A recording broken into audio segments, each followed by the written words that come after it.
So welcome, everybody. I'm Sally Humphries, Director of International Development Studies, and I'm standing in today for the Dean, who sadly couldn't make it. Evan and I determined on the weekend that when it's introduced by somebody at the departmental level, it doesn't have quite the same gravitas that it would do had the Dean been here. So sorry, for the gravitas deficit. Anyway, I'd like to welcome Kate Parizeau, who's an associate professor in the Department of Geography. Oh, sorry, is this? Somebody sent me this. I thought, gosh, she's got there quickly. No, I should get a Okay, so I was given misinformation here. Assistant professor in the Department of Geography. So she's been at Guelph since July 2011, so not even 2 years. Yes, I thought it was much too quick. Her research investigates the social life of garbage, the people who handle waste, the policies that guide its management, and the impacts of refuse on our human environments. Themes that guide her work include urban governance, environmental health, geographies of social justice, and gender. Kate's work has taken her to Southeast Asia, South America, and she's currently developing projects in Canada, in Vancouver and Guelph in particular. Thank you, Guelph. Thank you. Kate, welcome. Hi everyone, thank you for being here. I recognize that it's a Friday afternoon, and so I'm not going to expect much more than your smiles and your nods. So let me know that I'm not going completely off track, but your presence is very much appreciated. I'm going to be telling you a little bit about some of the work that I've done in Argentina. To give you a brief overview, I'm going to introduce the topic of informal recycling, although many of us do have some experience with it, either in popular culture or at our own curbsides. I'm going to tell you a little bit about the Buenos Aires case study and the study that I have carried out there. And then I'm going to introduce you to some of the analytical concepts that I apply to my work, and particularly the idea of fractured urbanisms. And I'm going to use an extended geographical metaphor of topographies of difference in power. And I'd like to delve a little bit into one specific example of urban conflict and the social production of space, so how these concepts are connected. So very much a geography talk for this interdisciplinary audience, social geography. And I'm going to end with some reflections on the project and some of the conclusions that can be drawn from it, as well as a very brief discussion of some of the new research that I'm working on that connects to this project. So informal recycling is the reclamation of recyclable and reusable materials from the waste stream in situations that are not officially sanctioned. So it can take many different forms. Some of the more classical representations of this work that you may have seen are probably quite similar to these images that I took during my master's fieldwork in Cambodia. So these are pictures of landfills from Siem Reap and Phnom Penh. You see open landfill sites that are not sanitary landfills. You see open dumping of waste. You see people working with bare hands or with thin gloves, very low-tech types of work. People eating right on the landfills and often living very close to them. And similar images can be found all over the world. So these are pictures from Honduras, outside of San Pedro Sula, where I had some contact with the community living near to this waste site. And so again, very similar images. However, there are also many different forms of this work. So a lot of us may be familiar with, particularly in Ontario now, if you put your beer bottles or your wine bottles at the curbside, they're probably going to get picked up by somebody on foot or with a little cart, or maybe even in a car or a truck. So this would count as informal recycling too. So the way that this work is practiced in Buenos Aires is also quite specific. It's quite context dependent. And there's a very specific history to the way that it developed. So at the time of my research, there were about 9,000 people in the city doing this kind of work. And it was very much an urban form of work. So not on the landfills on the edge of town. This is people sorting through curbside trash 6 nights a week. Because of the hotter temperatures, people put out their trash on an almost daily basis. So 6 days a week in the evenings. And so these are people who are, they have presences on the city streets and on the sidewalks, as you can see through these pictures of carts. So there's some diversity in the work, the forms that it takes. Some are more heavy duty, some are much more domestic, as you can see with the shopping cart example. People collect all kinds of different materials. Cardboard is a really popular one, and so the local name for informal recyclers is cartoneros, and carton is the word for cardboard. It doesn't have to do with the cardboard itself. Other items that people might collect would include glass, metals, household items, plastic bottles, shoes, clothes, and to some extent food, although that's very taboo even among the collectors themselves. So there's a lot of media attention on this work in Buenos Aires, and partly because it is a very visible form of work. As I said, it's every day. It's in some of the most densely populated parts of the city. And so, I mean, it's important to talk about the historical trajectory of this work because it wasn't always so visible and it wasn't always so prevalent. It's a very long history. It's been documented that people were doing some kinds of informal recovery work for hundreds of years in the Argentina area, but this particular form of really intensive and very visible street work dates back to about the year 2001-2002 when the Argentine crisis occurred. So this is when the bottom fell out of the peso. And so these local circumstances created in a lot of ways a perfect storm for this kind of work to emerge. It became much more expensive overnight for people to buy material inputs for local industry. And there is a strong historical tradition of local industry in Argentina dating back to import substitution. So all of a sudden, if you had a paper-making company, it was a lot harder to get raw pulp from outside the country. And at the same time, there were a whole lot of people who became unemployed overnight. So you have people needing to do something, and you have a shortage of materials, and so it seemed like the perfect solution was for these unemployed people to take to the streets and to find materials that could then be recycled back into local economies and could also be shipped externally for a decent price because these materials tend to sell at world prices. So they're indexed to not just local prices, but to world prices as well. So because of the sudden overnight increase in the prevalence of this work, a number of things happened. It was previously considered to be an illegal type of work, although it wasn't very heavily enforced, but you wouldn't see a lot of people doing it because it was not sanctioned. And so the government decriminalized this work in 2003.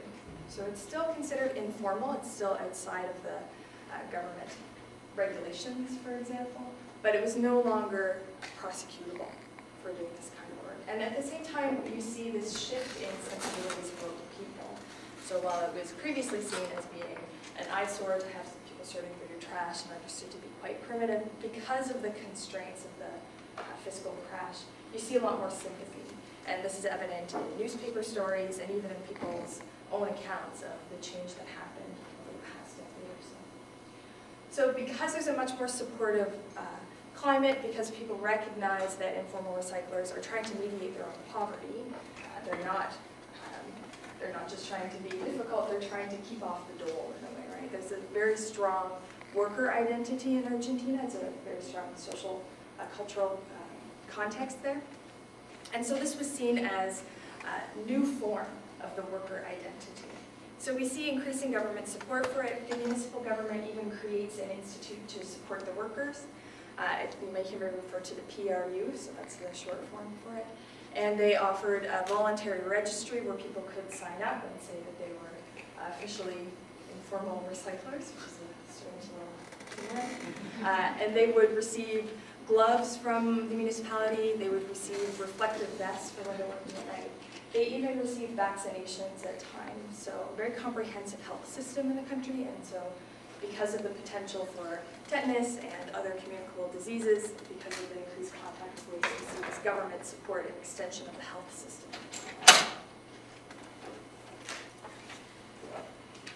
So despite the fact that there is this government support, and despite the fact that there is increasing public sympathy for this kind of work, it's still considered urban dirty work. There are poor working conditions, people have a lot of daily contact with waste.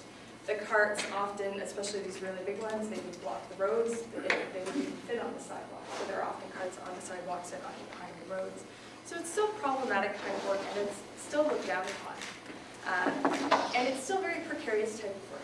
So financially speaking, people are at the whim of the international markets. Right? You could spend an entire week collecting, trying to save up materials to sell, and if one falls out of plastic, well then you just earned a lot less money than you thought that you did. And there's also shifting political climes in terms of the social acceptability and the political acceptability of this work. I'm going to talk about that a little bit more later on in the talk. So this tension between the value of this work and its relatively low status in society is part of the rationale for my study. So we know that it's economically important work. People are mediating their own poverty. Again, they're not putting a burden on social safety nets in this middle to low income country, depending on which time frame we're talking about. It's environmentally important work. So a study by the local government showed that these workers are retrieving about 11% of the waste stream from final disposal. So that's definitely a significant amount. So it's important work, but at the same time it's still frowned upon, and there are still political pushes to stop workers from carrying forward with this. So my research questions were partly informed by a lack of baseline data. So as I said, very high visibility work, a lot of media attention, but that led to a lot of misrepresentations of this work as well. So you'd have intrepid journalists going out and finding an extreme case of poverty or an extreme case of redemption, and then representing that as the totality of this work. And you'd have, as I said, about 9,000 other people on the street who may or may not identify with that representation. And the government did have some data. There were definitely local researchers and foreign researchers working with this population of people, but many of them were doing ethnographic studies, or they were doing the kind of work that, again, told small parts of the story. So I wanted to be able to do some data collection that told us a little bit about what are the working conditions of these people. How often do they go out? How much do they collect? Where do they live? What do their homes look like? What kinds of social resources do they have?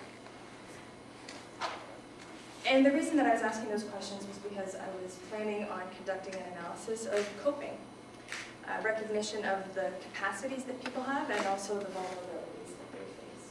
So a recognition that people balance complex portfolios of resources and difficulties. So not just portraying people as victims or not just trivializing the kinds of the social and cultural problems that they're facing, but recognizing that they're active agents who are taking what resources they have and applying them to the problems that they face as best as they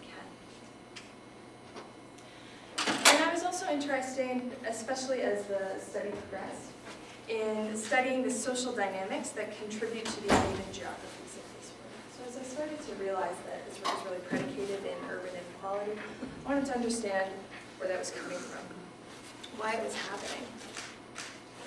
So a little bit about my study. I made 4 field visits to Argentina between 2006 and 2011. And in total, I spent 12 months in the country. I started with this survey of 397 people in 2007. So this was that attempt to get the baseline information about people. Following 10 selected random routes throughout the city, there were a series of interviews, so conducted at different points along the way to follow up on and to flesh out some of the trends that we were seeing in the survey data. When I say we, I had 4 research assistants who were very helpful. They had experience working with that government support institution that I was telling you about. So they informed the methodology, and they were very helpful in guiding me towards the questions that really spoke to the tensions in this work. And then, so as the interviews progressed, as the survey data started to suggest some trends, I realized that I needed to scope out and look a little bit farther than just coping and how people deal with the issues within this community, but to understand the larger social context as well, the political context. So that led to a discourse analysis of newspaper articles and government documents to try to understand some of those questions of urban governance and political economy that were arising in work.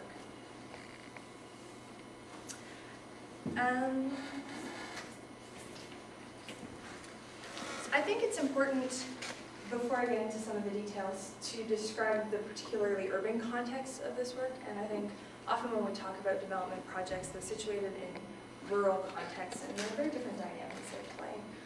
So I'd like to tell you a little bit about the city itself. The strange, misshapen circle is the proper city of Buenos Aires. And so you can see in this first map, commercial density. So the downtown area here and close to the water would be where you would have a lot of businesses, a lot of office buildings, a lot of tourism, and some of the higher income residential spaces. And then you can see that the commercial density maintains itself along some of the main arteries in the streets. And not surprisingly, if you look at the density of where these informal recyclers actually are, so the data for the base map here comes from the city itself, there tend to be more recyclers in the areas where you have high commercial density and also in areas where you have high-income residential properties, so notably there. And so the black dots on that map are the places where I did my surveys. So they were selected areas. They were areas where I knew that there were likely to be higher populations of workers. They're also selected to represent a diversity. So some nights we were in high-income residential areas, talking to people who had a very neighborly interaction with people around them, and then sometimes we'd end up in areas that were sort of the Wall Street of Buenos Aires, so people working in offices where everybody cleared out of the neighborhood at 5 p.m. earlier that day. So very different experiences in the city. And I also want to point out, so you can see here's that misshapen circle. The blue surrounding it is the greater Buenos Aires region. And so this is where a lot of the people who do this work actually commute into the city. And I'll talk a little bit more about their commuting. But I just want to point out that this is in itself a very spatial kind of relationship to the city. So they're coming in at night to work, but they don't necessarily have access to the city in the same way during the day. And the people who live in these areas, the informal recyclers, definitely come from lower income neighborhoods. And so I visited some of these areas.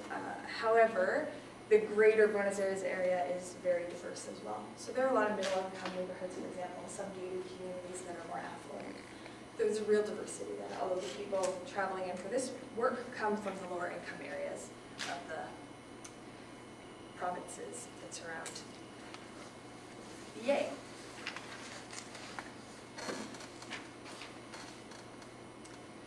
So, some conceptual contextualization of what it means to be an urban worker. I want to speak briefly about the role of waste management services in urban metabolism. And so this is both environmental metabolisms and economic metabolisms. Because I think we often think of the city as being a non-environmental place. It's the realm of man, right? It's not nature or wilderness. But in actuality, there are a lot of environmental interactions, and wasting absolutely is one of those processes. And often our waste doesn't end up staying within the cities. However, the fact that it's generated here means that it's an environmental issue that we need to consider. And at the same time, there are economic metabolisms that I've already alluded to that are served by this circuit of material recovery. And I think one of the more central concepts that I'm going to be speaking about today also has a lot to do with the modern form of Latin American cities. So Borsdorf and Hidalgo refer to this phenomena as the fragmented cities of Latin America.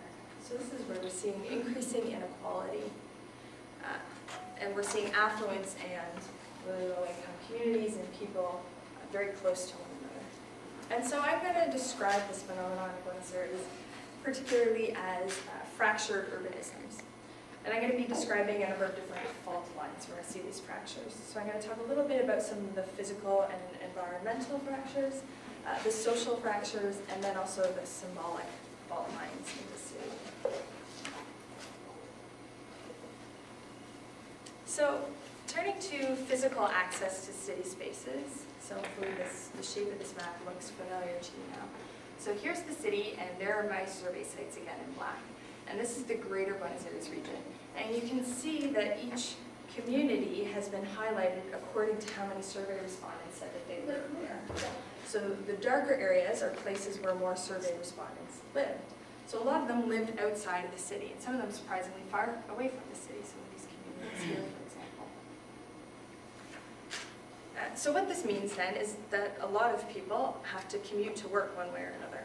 And so because they're relatively low-income workers, the ways that they commute look a lot different than other people who come to the city every day to work. So the two examples that I have up here are traveling by truck and traveling by train. So the train system has been quite supported by the government and also by some of the private train companies historically. But what this means is that they aren't passenger trains. They're specific trains that have been added to the run. They're generally older trains. They've had all the seats ripped out of them, so people can get into them with their carts. So some see this as a real boon, and then others at the same time decry the stigmatization that's associated with riding on these trains and needing to ride on these trains.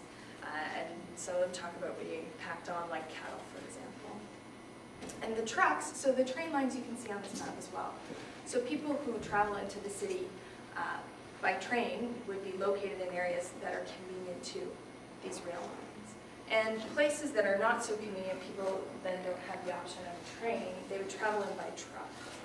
So about 65% of my respondents traveled in by train, 20% by truck, and 15% by other means.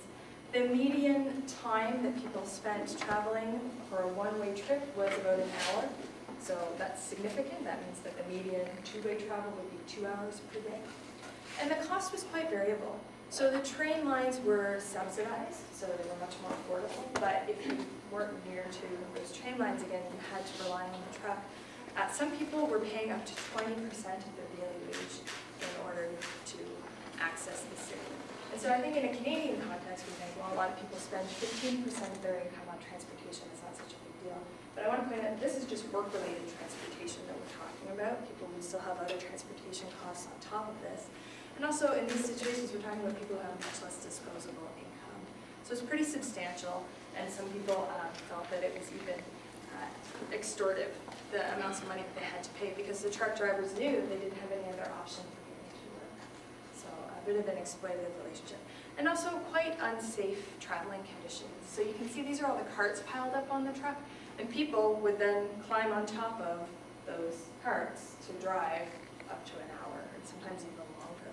Same within the train, right? These carts aren't being secured to anything, and they're quite heavy.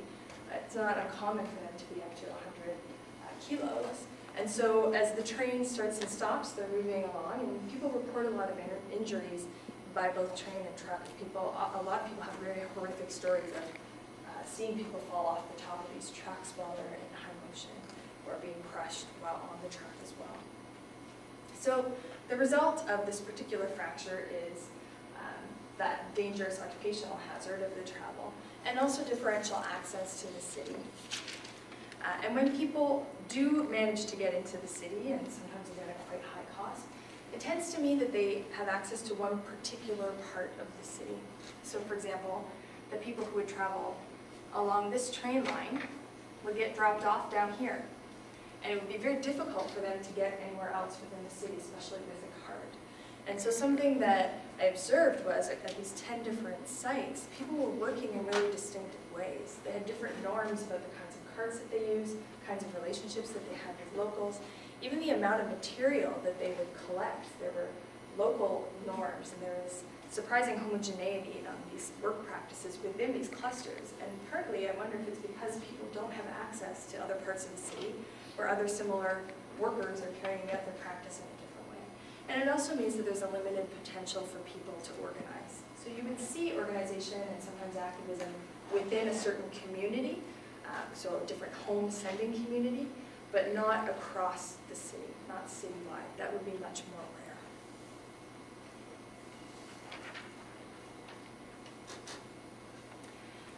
So I'm going to speak a little bit about housing, and I want to point out, if we look at this previous map, the city itself also does have a shade, because there were a number of respondents who said, I live in the city, but these pictures are taken of a low-income Avisha within the city. So when people say they live in the city, these are the kinds of communities that they live in. This example is one of the more high-profile low-income communities in the city. It's built underneath an overpass. And you can see a lot of these houses, they've been built by the people who live in the communities themselves, many of whom are informal construction workers. So a very different quality of housing. And again, we see this fracture between informal recyclers and the rest of the population. So when I talk about population figures, I'm referring to census data. Argentina carries out fairly regular census collections. So this kind of house that you can see here would probably be referred to as a casa material.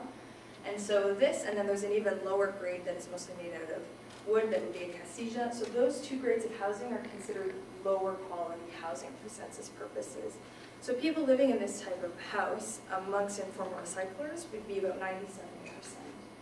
Compared to the population as a whole, you would see about 20% of people living in this quality of housing. And then when you ask people a little bit more about the particulars of their house, 20% of them live in homes that have dirt floors, 70% of them have running water, which means that about 30% of them don't have running water in their homes. In addition to their long-term housing situations, I also asked people about their short-term housing situation. So for example, people coming into the city, maybe if they have a 2-hour one-way trip, often they would decide to stay overnight on a fairly regular basis, work for a few days and then go back. So about 20% of the respondents said that they regularly spend the night, at least one night. And so then when people stay in the city, often it's in open air spaces, so they might be staying in a city park, or they might live in a very ramshackle homes, and these are often illegal squats that people have as well. So even if people have relatively decent home accommodations for their permanent housing, they're regularly, a fifth of them, really regularly accessing much more precarious housing. So physical access to city spaces, aside from residential spaces, we can also talk a little bit about people's occupations of public spaces and the ways that that's legitimized or delegitimatized. So I've already spoken a little bit about those temporary dwellings that people often put up, and then they're really frequently taken down quickly as well. So it's an ongoing process of people putting up short-term accommodation and being taken down by the government. We also have examples of people taking over public spaces because of protest. So in this particular case, this is a group of people who decided to take over a plaza, a public area, a public square, to protest the removal of one of the train lines. So I mean, there's an entire debate about the legitimacy of taking away this train line. People say, well, it was a private train company, the country's been rebounding, they can't keep financing this. There might be some legitimacy to that. That's a separate debate. But what happened was these people who formerly used the trains decided to stage a sit-in, and they were very violently removed by the police. So they were given very little warning, and then it was stated and generally acknowledged by the media that there was excessive violence used in removing people from this plaza. There were children and etc., vulnerable people in these spaces. So I'm going to turn to some of the social fault lines that I was able to observe in my study. So differential access to social services and different social outcomes that proceed from that. So education. So similar to our system here, people are able to access schools in their residential communities. So again, a lot of these people live in lower income surrounding areas where the quality of schooling is much less than what it is in the city proper. And so this would be people themselves acknowledging, you know, I wish that I could send my kids to school in the city, but I don't work there. I don't live there, so I don't have a choice. Also, educational attainment, we can see a difference. So amongst the surveyed population, 72% of people had achieved primary school or a lower level of education, and that's compared to 34% of people in the general population. So almost twice the level of quite low educational attainment. And again, this is in a country that sees itself as relatively middle income. So that low level of educational attainment is a bit of a standout. In terms of income, the average daily earnings of people of the survey respondents put them at about the bottom of the 4th decile. So not extremely poor, but again, we're talking about a country that was experiencing a fair amount of general poverty after this crisis as well. And so using the poverty line, so this is kind of a problematic calculation because it's based on an individual poverty line. So I looked at people's incomes and said, for a single person, would they fall below the poverty line? But many of these people also would have dependents, so that income would need to stretch a little bit further. And you're just looking at that limited calculation. About 25% of the surveyed population would fall below the poverty line, and about 10% of them below the line of indigence, which is an even more strenuous poverty line. And again, I just want to point out, those don't seem like super high numbers, but this is a population of full-time workers. These are people who would work 5 or 6 days a week. and work a full-time day, who then don't have the ability to meet the basic basket of goods poverty line. In terms of credit and financial services, we can also see some disparities. Among survey respondents, only 2% had a bank account. This is again complicated by local context though. Because of the financial crisis, when the bottom fell out of the economy, a lot of people who had their money in banks, they lost that money overnight, and there were some huge protests, and there were even, people were shot outside of banks when they were, trying to bang on the doors to be let in to get their money out. So there's a huge mistrust of banks, but still 2% is a very low rate of access to institutionalized credit and financial services. So I asked people, what do you do if you need a little bit of extra money? And so this is an indication of the kinds of financial safety nets that people have access to. So about 45% of them said if they need a little bit of extra money, that they had somebody they could ask for a loan. They could ask a friend, they could ask a family member, they could ask a colleague, maybe the person who they sold their material to on a regular basis. 45%, so less than half. And about 30% said, well, if I needed more money, I guess I just have to work more. I have to go out and get another job, or I'd have to stay at work a little bit longer, go in on a Sunday or something like that. And about 21% said that they had their own social safety net in this sense, that they saved materials. And mostly they would save metals that were relatively high value. So some of you may have heard of copper being really high value right now, and some of the high-profile stories of people going, even in North America, to going and stripping buildings and taking the wire out so they can sell the copper. So if somebody found a little bit of copper or some of the other higher value metals, they might save them for a rainy day and then sell them later. So some innovation there in the resources that people turn to. So I want to talk a little bit more extensively about health and about gender. So in terms of health, the health outcomes, generally speaking, and I can show you there's some complicated numbers, but generally speaking, they're less healthy than other residents of Greater Buenos Aires, according to self-assessed health measures. About 40% reported that they have health problems, and about half of those people explicitly said these health problems are connected to my work. 30% had mental health problems that they self-reported. 25% said that their health is worse than before they started to do this work. So this is one of those interesting findings, expected that 95% of people say I'm so much less healthy. So then the question is, does that mean that this isn't really healthy work? So when we start to dig and ask people a little bit more and do follow-up interviews, you find people saying, no, it's not that this is healthy work necessarily. I mean, there are some healthy aspects of it. I get to do a lot of exercise, I get to be out in the fresh air, that's good for me. But you also heard people saying, yeah, this might be a dangerous job, but you should see the job that I had before. It was way worse. Or people saying, well, before I had this job, I didn't have anything. I was stressed out all the time. I couldn't buy enough food to eat. I wasn't able to take care of my family. I felt really unhealthy. And so now at least I'm earning money and I feel good about myself. And so that's why I feel healthier now than I did before. So those are some different measures of understanding health improvements and health deterioration. I just wanted to point out too that there are connections between health outcomes and some of the social fractures that I was talking about as well in terms of housing, education, and other social resources. And I wanted to speak really briefly about something that I think, again, as a human environment geographer, it's important to problematize how we understand these determinants of health. Because traditionally speaking, environment is understood as a physical determinant of health. Environment is something out there that can affect you.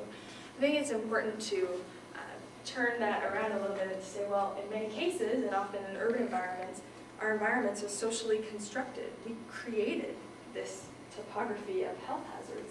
We pushed certain people towards garbage pile, right? Like that's not something that just naturally happened. It's not that you just happened to be living near a radioactive site, for example. There are social processes that led those people and those environmental hazards to the proximity that they're in. So this is an extension of traditional environmental justice, a re-understanding of the landscape that creates those hazards and it creates those exposures. And I also wanted to point out that often we don't think about these kinds of issues, housing, garbage, etc., as environmental issues. We often think of the green, save the trees, save the climate, save the whales, green agenda of environmentalism. But again, if we realize that cities are human habitats, then we can understand that this is a different form of environmentalism, that when people are fighting for safer workplaces, that they're actually fighting for cleaner environments as well. So in terms of gender, I want to point out, I'm not going to go into a lot of detail here, but this is sort of where some of my newer analysis is going, is with some of the gender differences that I observed in the original survey.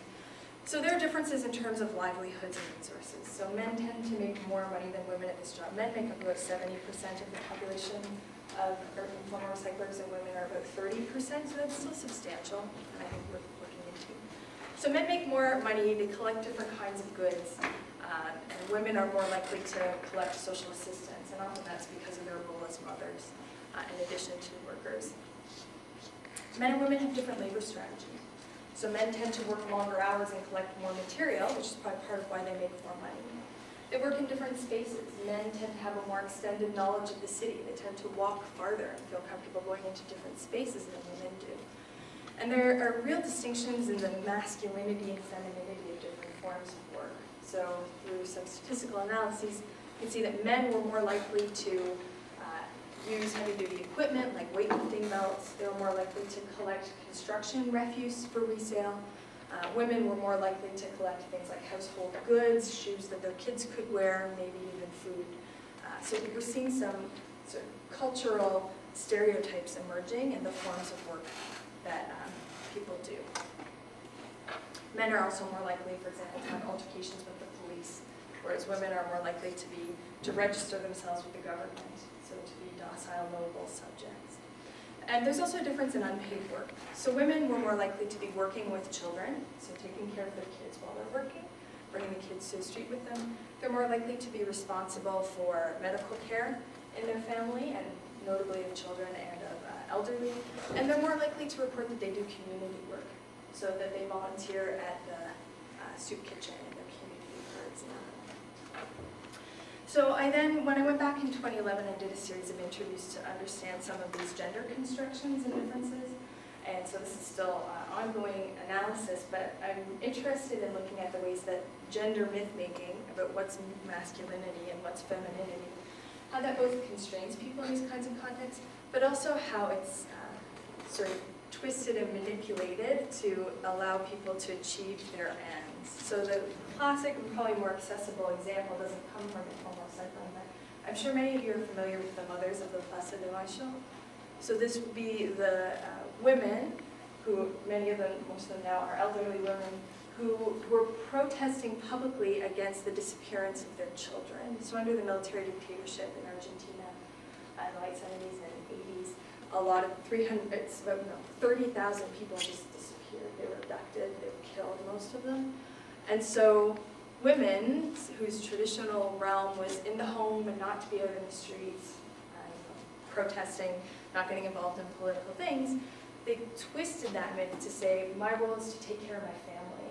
My role is to ensure that my children are looked after.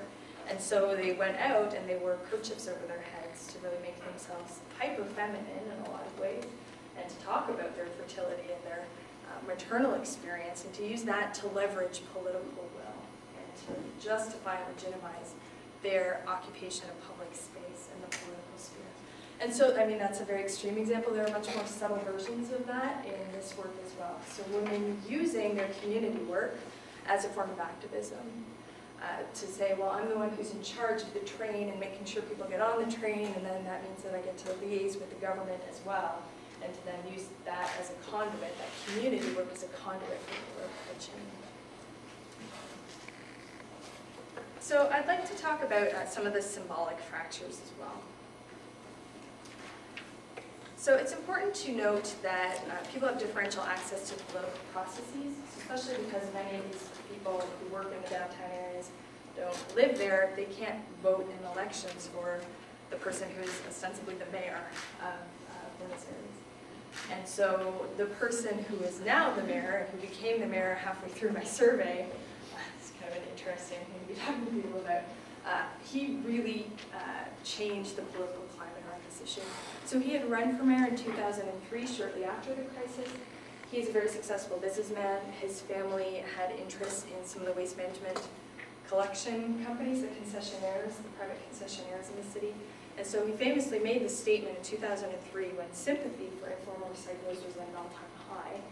He said, you know, those people, they steal from the garbage and they should be put in jail for what they do. Right? So really problematic. And the reason that he said that was because of the volume collection system. So his company was being paid for the amount of garbage they collected. These workers were taking 11% of it away. So they're stealing from the garbage. So the solution in the end was to change the volume pay system so these companies weren't losing money. But, so basically he lost that run for mayor. But it's on public record, right? People remember him as this, and so when he was running for mayor again, a lot of the informal recyclers were very worried, but they weren't allowed to vote, right? They didn't have a voice in the political governance of their own workspace. So he won. He sort of calmed down his, he toned down his anti-Cartonero perspective, at least publicly, and he was, again, a businessman running in booming years. Had really high growth rates in the country, really strong recovery from the crisis. So he got in, and that is part of the narrative I'm going to share with you shortly. A lot of the symbolic fractures have to do with the public nature of this work. So a lot of people talk about feeling really stigmatized on the streets. Actually, I'm going to give you a quote of a woman saying, 49-year-old woman saying, and so it's like they close doors on us. They insist on saying that we embarrass them, that we provide impression to the people who come abroad for tourism. So it's the way the government looks down on them. And another woman was telling a story about how she took a friend to the hospital after she had an accident. I think she might have cut her hand on a piece of metal in the garbage or something like that. So she took her friend to the hospital and she said they were treated really badly. She said, it's like being a cartonera, it's like a bad word. It's like being a prostitute. So it's like some interesting othering there happening too. But I think they, hospital workers, attend to a prostitute more and better than they do to a cartonera who's earning a decent living. So, I mean, there's so much going on in that quote, right? Especially if you're studying gender, right? Oh, so it's not okay to be a prostitute, but it's okay to be, but then the public looks down on both of you at the same time. So there's a lot going on there, but I think at the core of it is an expression of feeling really discriminated against by other people in society who are supposed to be helping you. It's in the public health system. There is disciplining of these public presences, so about 30% of respondents to the survey said they'd had problems with the police, and sometimes they were physical altercations, and again, mostly men. And the registration system can also be understood as a disciplining of this work. And as I've already discussed, there are occasional purges and reclamations of public space. So not just when people are protesting and taking over a plaza, but there are also other times when people are just sitting in a park, you know, organizing their materials because they're going to stay overnight, so they put the stuff out from their cart and putting the plastics together and the metals together, and the police come along and kick them out, and again, sometimes mildly, and sometimes not letting them keep their things. So when the train was taken away, the train line that I was telling you about, so you can see the sign, "Queremos el tren," we want the train. This is a protest of neighborhood residents in solidarity with the workers who were working in their on the streets in their region, protesting this. And again, this is that incident connected to that violent reclamation of the plaza that I was telling you about. So this was very shortly after Macri, that new mayor, came to power, that we saw this moment of violent expulsion of people. So a lot of people are connecting it to him and this political change in climate. And so shortly after this, at the 100-day point of his mayoralty, he was asked to reflect on how the past 100 days have been. And he didn't explicitly talk about this incident, but the newspapers even said, you know, we think he's talking about this incident. They made that clear. But he said, we are showing neighborhood residents, whether they have a lot or whether they have a little, that public space is not negotiable. So the allusion here is to neighborhood residents, people who live in this city, as opposed to people who live outside the city and come. And what's interesting, I think, too, is that there's a little bit of a contradiction. So he's basically saying public space is not public, right?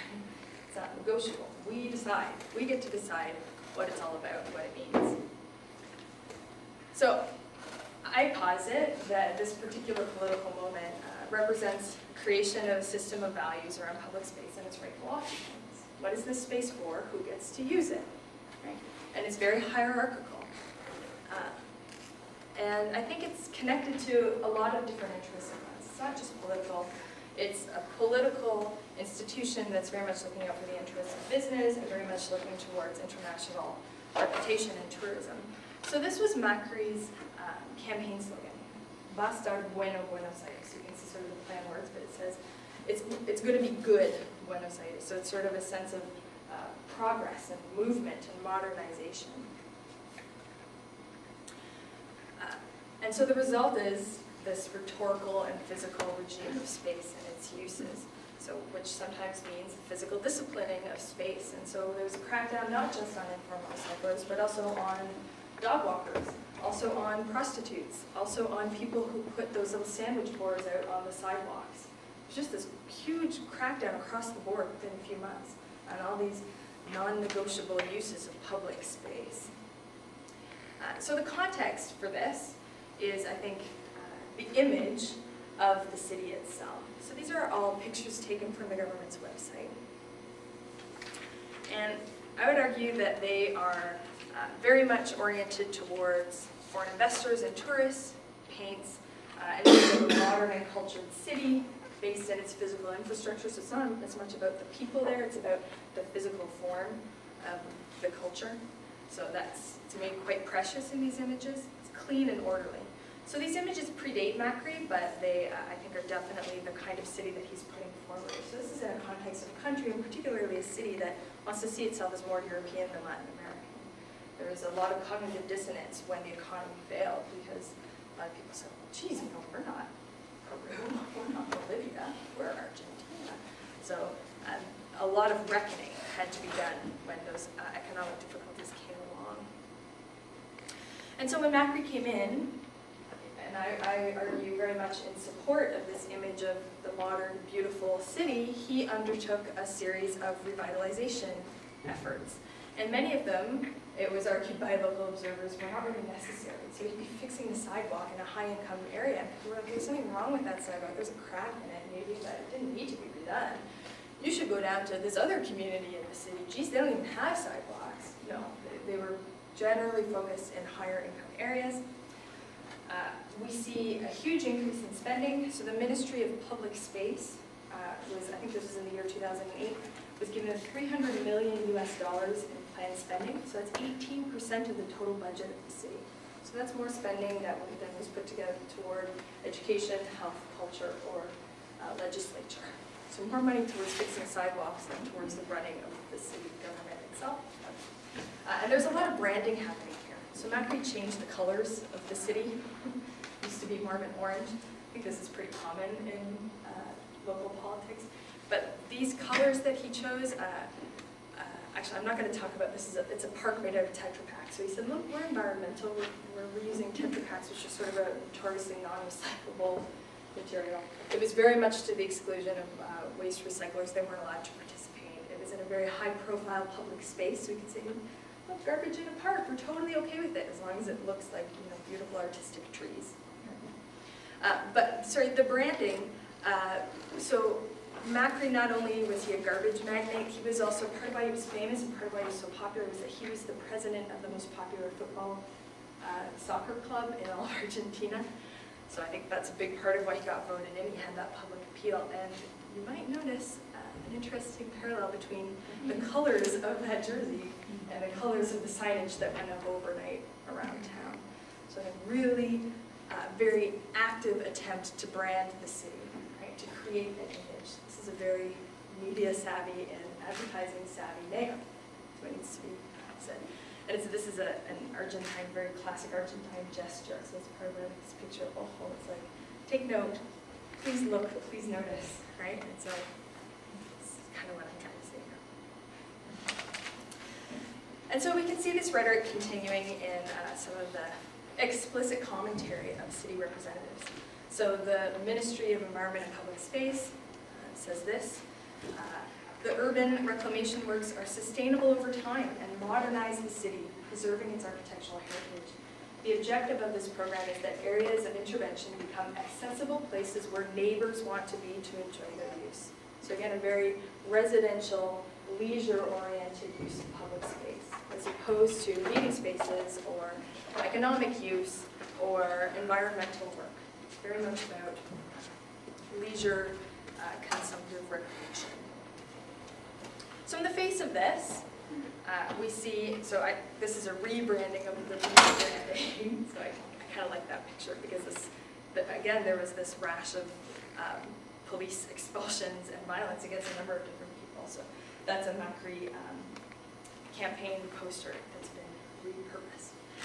So in the face of this rebranding of the rebranding, I think that informal recyclers were also rebranding themselves and saying, well, okay, you don't get to tell people who we are. We get to tell people who we are. And they had a little bit of access to media, so some ability to express themselves through that form, some sympathetic journalists, some anti-Macriists out there. And I want to tell you a little bit about some of the ways that they represent themselves, both in terms of their statements to me and their statements to the media. And I argue too that I think it's not just their verbal representations of themselves, but just the fact that they just kept going about and doing their work, that they kept inhabiting these spaces. So this is inhabitants, is a Lefebvrean concept of how people gain rights to a place. It's like, well, just by being there, even if they, regardless of whether they have citizenship, regardless of whether they're recognized as legitimate users, the fact that they just continue to be in a place and continue to use it gives them a certain legitimacy. And then there's also those temporary occupations of urban spaces like protests, but it's also in their self-representations, the way they talk about themselves. So they say, you know what, we belong here. This is even before the violent expulsions. This is people talking to me just about their daily lives and about the possible threat of Macri becoming the chief of government. So they say, you know what, we're legitimate workers. So a 35-year-old woman said, the real workers are us, the recyclers, because we work for companies and for industry. They say that they're legitimate community members. A 50-year-old man says, everyone greets me there in the streets because I get along well with them. They say that they provide public services. So people weren't so much talking about environment, a little bit they were starting to.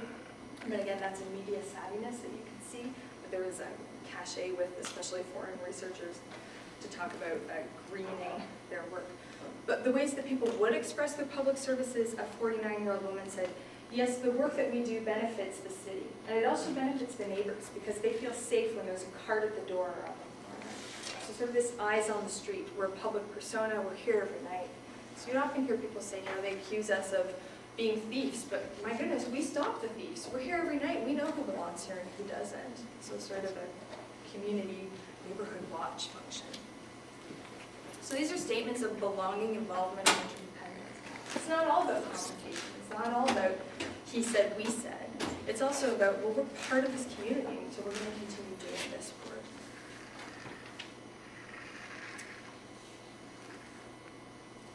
So, despite this work that they were doing, despite these expressions of belonging, eventually Macri was successful in insisting that there were changes to the system. So it's still yet to be seen how these changes play out, but they were trying to delegitimize freewheeling workers, trying to partly formalize the workers. So giving them partial stipend for doing their work, giving them uniforms, telling them they had to work in cooperatives. So that means that people still had precarious incomes, so they still didn't know exactly how much they were going to make every month. And what they were given wasn't quite equal to minimum wage, so they were not yet guaranteed a living wage. And it also means that a lot of people couldn't participate in this new form of work. Right? Like it's the kinds of people who are probably much more likely to get other employment unless we're going to sign up and say, yes, I will commit to being there 5 nights a week at the right time, and I will wear my uniform, and I will be nice to people and not look them in the eye when they walk by. The people who have mental health issues, the people who regularly work with children, which is something that's not allowed under this new scheme, they wouldn't be allowed to work. So those most marginal workers are going to be excluded from this new system. And I want to point out that this is still, I mean, it's a hybrid system. So people are providing a service that's very important. It reduces waste. The government is already having a crisis of the external landfill saying, we're not going to keep accepting your garbage if you keep sending higher than your targets every year. They're already in this kind of service provision bind. And so instead of paying people to help them reduce the amounts of garbage, they're partly subsidizing them. So it's an interesting initiative, and some see it as quite progressive, but it's also, it's problematic. So, some closing reflections. Uneven urban topographies lead to uphill battles, to put it a little tritely. And I want to point out, I think that this story, I hope that this story tells you that the social production of space is dynamic. So Revanchist, another one of these genre figures. So sometimes it's about the powers that be taking back the city, reclaiming it for themselves. And sometimes it is more about a push and pull. Sometimes it's more inclusive. People are able to define themselves and their roles in the city. So we see this back and forth over time.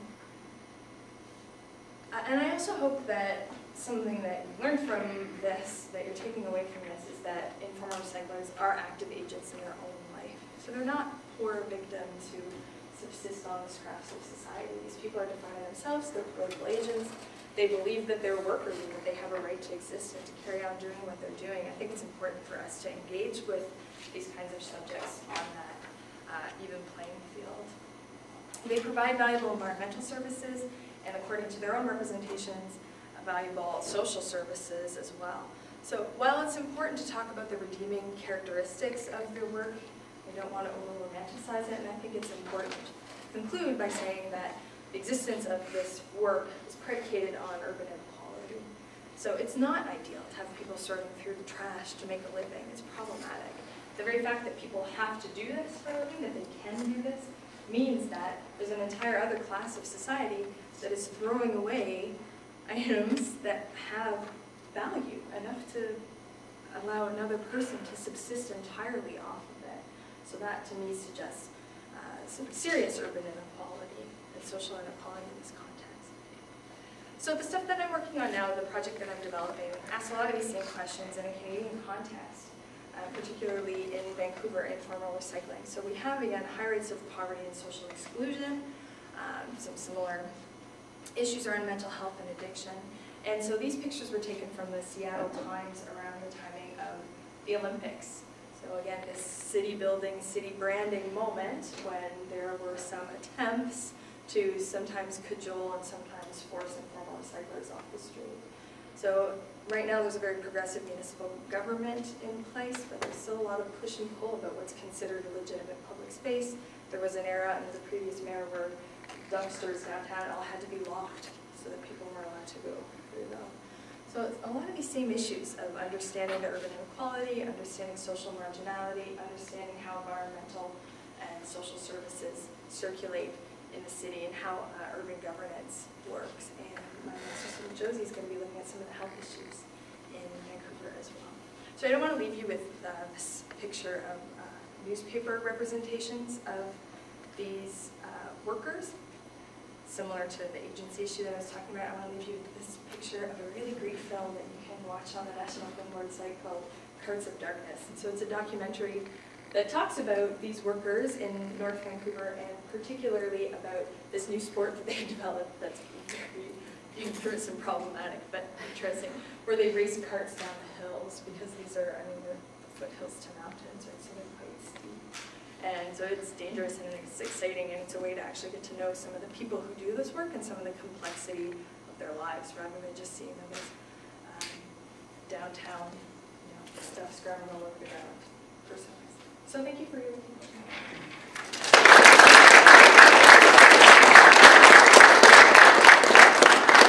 Thank you, Kate, very much for a very interesting talk and revealing the lives of cotoneros in Buenos Aires. That was great.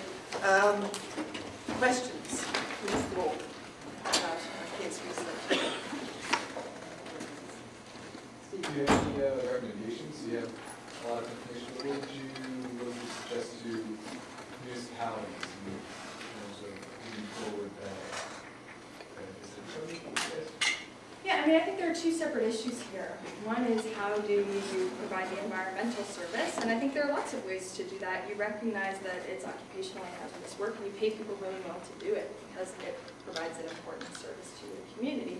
Source separation is also extremely important. So like our bin system, for example, where garbage collectors don't have to necessarily touch the waste themselves, and it also produces a higher quality of recyclable. As soon as you put paper in with garbage and then pull it out, it's covered with all kinds of stuff and makes it less recyclable.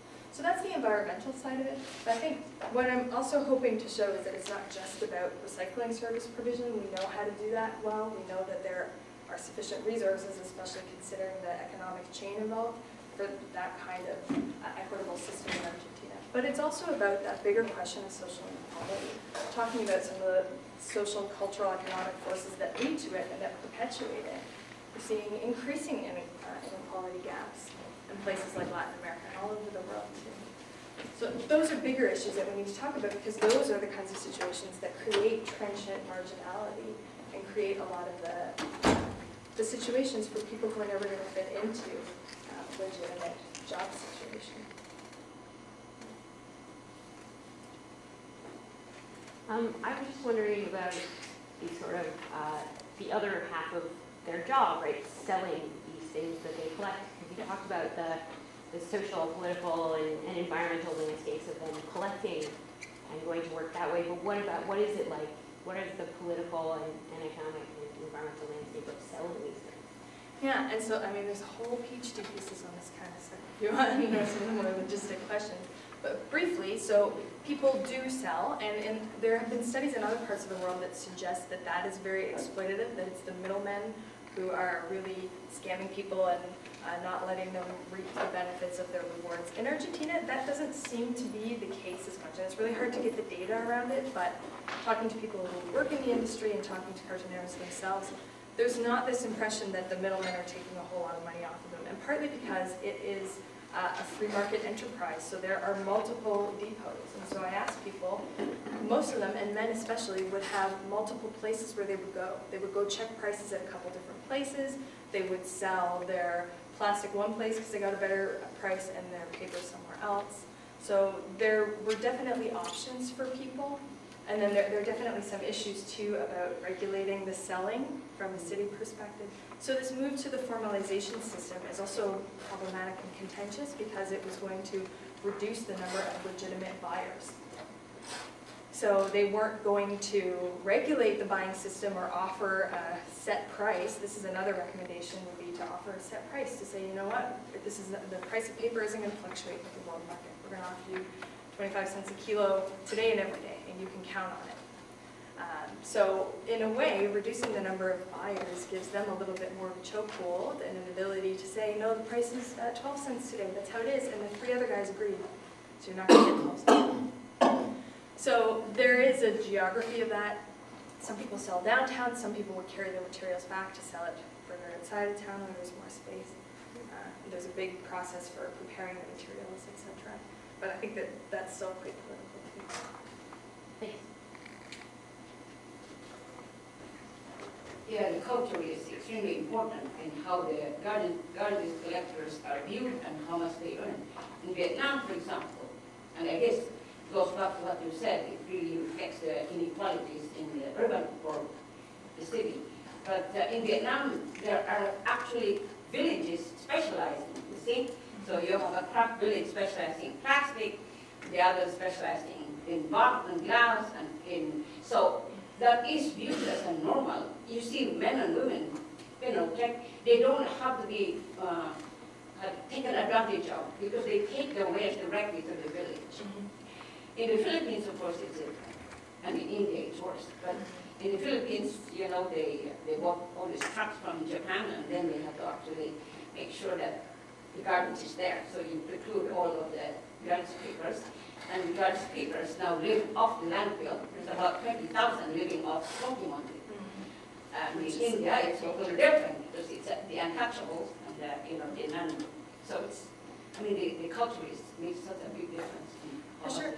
It does, and I think what's really interesting, even in the examples that you're bringing up, we're seeing similar trends. So as much as those really distinctive examples in local context, so a friend of mine did her PhD work in Hanoi, and her study talked about how the Doi Moi, I'm not pronouncing it properly, but the Doi Moi revitalization, urban revitalization efforts were essentially pushing scrap dealers out of the city too. And again, sort of allowing for certain forms of the work to occur, but not for others as well. And similarly, I think Smoky Mountain, they closed partly because of the international attention to some of the issues around this. So we're definitely seeing this internationalization and the desire to modernize affecting the practice in a lot of different parts of the world. Thank you for this. But But I think one could learn from Egypt, for the Zabalin community are actually organized so well. And, you know, they actually get help from the research and development institutions, and it's quite different. And actually, It's very different. it is, but I mean, to be sort of Debbie Downer up here, the Zabalin are also being pushed out because the Cairo government contracted with an international European contractor to provide garbage services. And so the Zabalin are also being pushed out. And so this is a Coptic Christian minority. So again, there are these social landscapes that are deprioritizing certain people. And there's a super interesting website for people who are trying to protect the livelihood of the Zabalin. I think they made a small documentary, and they also made like an online video game where you can practice garbage collecting. You get to choose which area of the city you work in, and then you go and you have like 10 seconds to sort the garbage into different piles. And so it's partly trivializing the work, but I think it also raises a lot of awareness and brings attention to it. So if you're interested, you can send me an email, I'll send you that link. So this connects a little bit with Nonita's comments. You kind of painted a picture of this new mayor against the Guardians. And it seems to me there's got to be lots of other actors in between that economy. So I'm wondering if you can speak a little bit about who's working with the Cardeneros in terms of trying to organize. One of those groups might come is the labor movement, identifying there. Is the party system, are some of the parties sympathetic here? Is there a kind of urban social movement which is supportive? So what's some of the organizational politics? Yeah, and you're right, this is definitely a simplified representation. As far as I know, there are not strong institutional affiliations. I think the party system and even labor unions, I mean, they have their own issues and they don't want to hitch their cart to this. It's a whole other basket. And especially in these kinds of times when there is a strong neoliberalization of the economy, and a lot of that has to do with international financial organizations getting involved in Argentina after the crisis as well. So a lot of the labor organizations are fighting their own battles quite strongly right now. So you see sympathies for sure. You absolutely see sympathies. But a lot of the organization, and you also see foreigners, and you see NGOs coming in and kind of lines get involved. But a lot of the organization is very grassroots. It's people themselves. So again, there's a limited geographical network. People often, you tend to see the strongest representations come from certain communities. And then there are frequent demonstrations, and particularly in this time around 2008. So let's go to the Plaza de Mayo, and we're going to walk down to the Avenida and congregate there. So then there would be a big call, and you would see people coming out from all different places and arriving, and then often it would dissipate. So there are some cooperatives, so there are some groups that decided to act collectively, and it's in the tradition of the Toma, the Take, the Naomi Klein movie, when you see this cooperative movement in Argentina really swelling. So there's strong potential for social activism and organizing there. You see some really good literature. Cristina Lescano is like, she's this incredible, she used to be a full-time Informal recycler, and now she's basically a full-time media representative for this movement. So there definitely are some organized connections, and she has a lot of support from international NGOs for their projects. So she writes proposals, they get money, and then they can run a craft workshop, and they just kind of hump like one workshop to the next. But the formal representation, it's tougher, and partly it's because a lot of these workers have ambivalent relationships with particularly international organizations. So for instance, Greenpeace really wanted to get involved in more urban issues, and they had a strong presence in Buenos Aires trying to say, okay, let's modernize this garbage system and let's get some official recycling, and everybody hated them. The government said, stay out of our business. The recyclers say, you're going to take our work away, and there was just some really interesting like statements in the newspaper about talking to recyclers, and ostensibly Greenpeace was there to help them, right? Like they're doing all this work with e-scrap workers in different parts of the world, and people saying, you know, they go home and they care about the whales, and then they come here, like they don't care about us at all. It's not about that. So this whales versus people argument emerges again. And a lot of people don't identify with that green agenda. So they don't see themselves in it. They see themselves, as I said, as workers and as urbanites. So there definitely are other factors at play, and it's difficult to encapsulate here. But at the end of the day, I mean, this cooperativization, this formalization is being pushed forward. So people are, if they want to keep working, they have to join a cooperative, but they're not these radical grassroots, self-identified coalitions of workers. They're becoming institutions where you go and sign your name up if you want to keep doing the job that you've been doing for however long. So it's a tricky Is the social city situation. organized in political parties, or is it basically? Yeah, there are political parties, but it's just a really hot button issue, right? Like so you will see people expressing, so like Buenos, he's the much more left wing. I guess in the 2011 election, it was a runoff between the two of them, like the really left-wing guy and the really right-wing guy, so kind of like American politics. And he certainly has expressed his sympathies over time in the past. But, I mean, they might have policies, and the policies change all the time. They have policies that they want to put forward, but they don't want to sign up in solidarity with them, right? Like, it's not the same. And again, a lot of these people aren't voting. So you don't see that same kind of close affiliation as you would in a city-based labor union, for example. Last couple more questions, then we'll finish. Can I have a little bit of fun with your Debbie Downer persona, or just challenge it a little bit? Yes. At times you speak as an admiration for markets in terms of the various places where recyclers can bring materials and when there is a attempt to organize that actually limited the market opportunities. At other times you speak very disparagingly about markets and especially the division of labor that produces the labor market. So how do you reconcile your love and hate for markets? So you're going to be Marxist Downer on my thing? I think that I'm going to take a Polanyi-esque approach. I think that there's a lot to be salvaged from the kinds of opportunities that markets can provide, but they should not be the here-all, be-all, end-all. They should be constrained by and guided by democratically decided policy. Right? So if it's in the best interest of recyclers to have multiple depots that can compete with one another, well then the government should support that. If it's in the best interest of the government to provide a monopsony where they're the only buyer and they can guarantee a higher price, well then I think that should override the competitive free hand of the market. She's good, we should hire her. We should have a good job talking. Okay, one last question. I was just wondering, with your new research being in the developed north, are there any unexpected differences or similarities to what you were seeing in the global setup in Argentina? Yeah, I mean, there are a lot of differences, and I think, to me, what's more striking is the fact that there are these similarities. Like, to me, that's really surprising. The differences are quite important. I think that what you're seeing in terms of organization is you're seeing a real resistance to public protest in Vancouver. People really wanting to work within the system and aware of the fact that dissent is going to be poorly represented in the media, for example, that there is not a strong appreciation of protest as legitimate civic action, which, I mean, that it's being increasingly contested in Latin America, but it still is accepted in Argentina. You know, you have the right to protest, and yes, you can take over the street, and in Canada, that's not so accepted. So you're seeing a lot of people really trying hard to work with the government and bending over backwards to do so, and sometimes potentially compromising their own interests. So that's a striking difference that I see. But I think otherwise the similarities are also striking. People talking about their relationship with police, talking about the ways that the government policies, turn on a dime. How are they going to be able to deal with that? And people talking about themselves as individuals, right? Not just seeing themselves as part of a movement, but saying, I'm a person and I'm trying to contribute. And in Vancouver, people saying, I'm just doing my best to stay clean, and if I can help people a little bit along the way, then that's great. Like not trying to be political actors, but sort of being forced onto that political stage by the nature of the work that they're doing. Yeah, thanks. Well, again, thank you very much indeed.